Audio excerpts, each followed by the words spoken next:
Everything in this video can be found on a public domain, and the full disclaimers down below. Hey, welcome to the Danger Zone. It's Ashley. I wish you lots of love and many blessings. And as always, a very special thank you to my buddy Peter. Thank you. Okay, y'all, word on the street is this. Meghan's not too happy. When is she happy? When is this woman ever happy? Anyway, she's trying to break up a major friendship between Harry and his buddy Orlando. Harry's not dealing with it. He's fighting back. On HBO, there's this satire. It's just a cartoon, and it's probably 12-13 minutes long. But there's a series of these, and it's all about the royal family, and it's called The Prince. Prince George is the main character in this cartoon. I personally think kids should be always left out of situations like this, but, you know, I didn't come up with it, and I have watched most all of it. And aside from them taking God's name in vain, it's kind of funny.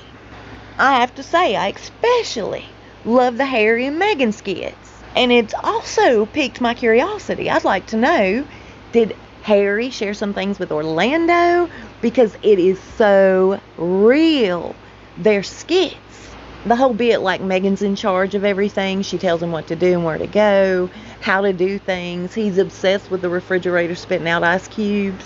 And that's exactly how I picture them two people live. Harry really didn't know how to do much of anything on his own before he left the royal family. Maybe ride a bicycle.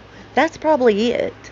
And of course, Meghan's already complaining as to how she's being portrayed in this little animated sitcom. And when you know, Orlando Bloom does Harry. So that makes me think Harry may have vented to his buddy Orlando.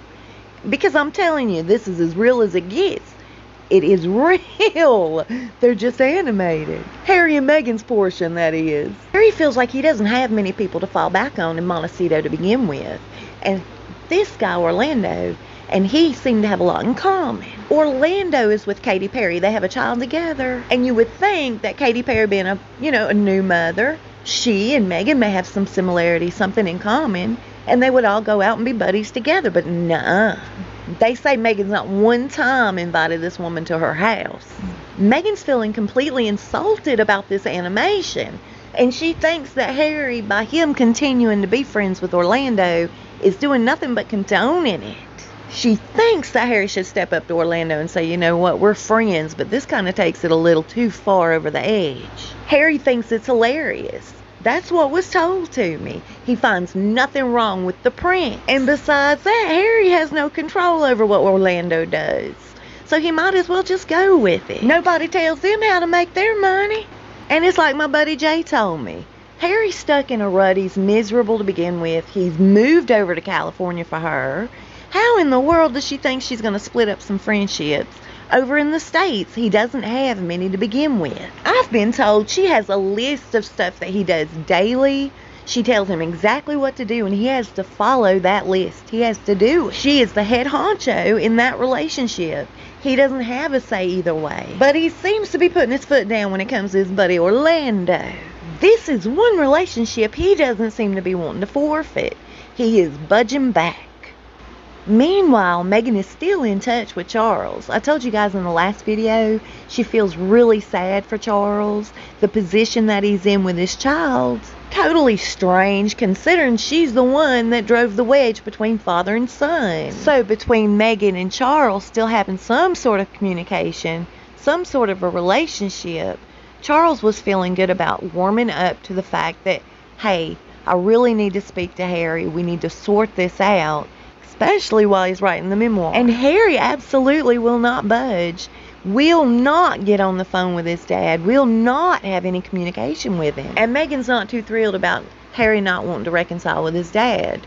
But we all know why she has to have this back burner. He is the flow of money. Face it. And Harry says he's going forward with this memoir. It's going to be his recollections, his experiences. And he doesn't care who likes it or who doesn't.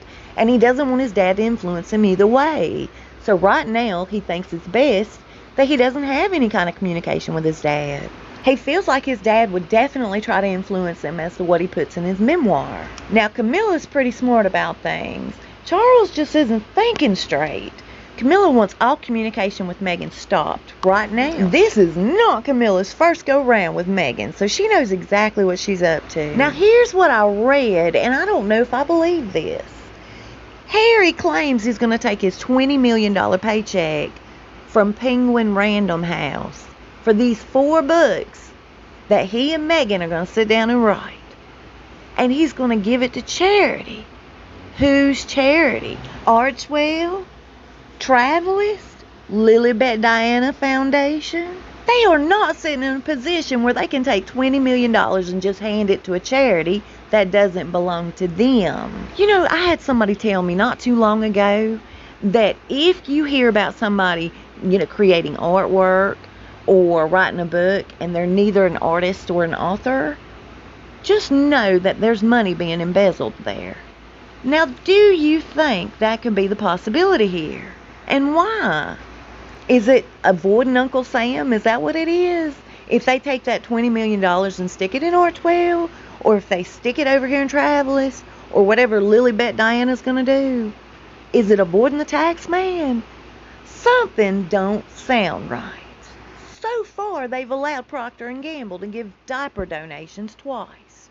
I doubt they're going to give $20 million to something that's not affiliated with them. What do you guys think about that? I mean, that just doesn't even make sense. Not in the position that they're in right now, financially.